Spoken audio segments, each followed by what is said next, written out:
Tonight in part 2 of Vanessa Alonso's series on going organic, Heartland farmers who use organic methods to help grow their food to bring it to the dinner table.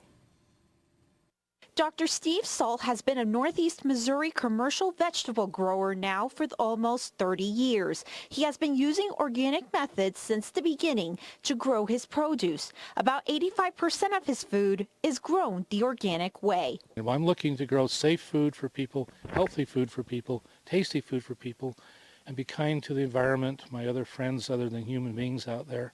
I'm more concerned with making sure that everything that goes in or on or around my crops. Local farmer Mark Slaughter has also been using organic methods himself for the last 20 years. Use all organic inputs into the soil that we prepare for a growing season. Actually, the compost that we use comes from an organic certified supplier. And then during the growing season, we try and use as few chemicals as possible on any of the plants during the growing season.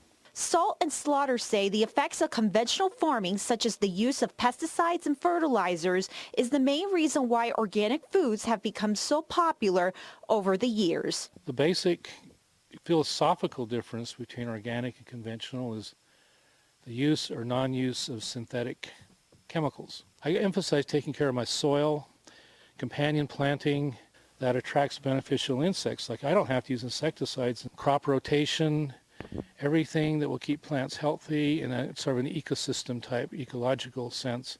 And then if you have a problem you can't resolve by organic method, fall back on the mildest so-called conventional method. So I don't have to spray and pray with toxic chemicals to solve problems, try to prevent the problems before they arise. After doing some research, I learned there are no certified organic growers here in the Heartland. So what is the main difference between them and people like Dr. Salt and Slaughter? Well, the answer is pretty simple. It all boils down to economics and cost. The organic certification is extremely expensive.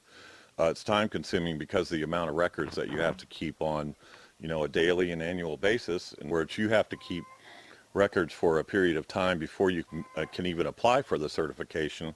Should that intrusion or contamination occur, you've got to start that whole cycle over again to get that soil back to certification. Slaughter says if you don't want to go down the organic route, it wouldn't hurt to do your research and know your local producer. And if you know your grower and you know how he grows his produce and such, and they're not putting in inputs that are conventional in a sense that they're harmful chemicals and such, and if they weren't using those inputs, then why pay the extra cost? And that's the market that we're trying to drive. So for these farmers, the word organic is just a term. They just want to grow good, tasty food. Really what you're trying to achieve is a safe and healthy diet for yourself and your children and a safe and healthy environment. I wouldn't mind walking out in my garden, plucking it off and eating it and staying healthy and well and living a long life and smiling more. Reporting from Kirksville, Vanessa Alonso, KTVO News. Thanks for that report, Vanessa. Next week, in the third and final part of her series, Vanessa will be taking us to the supermarket to show us how we can make a bit of an organic change in our diets while also staying on a budget.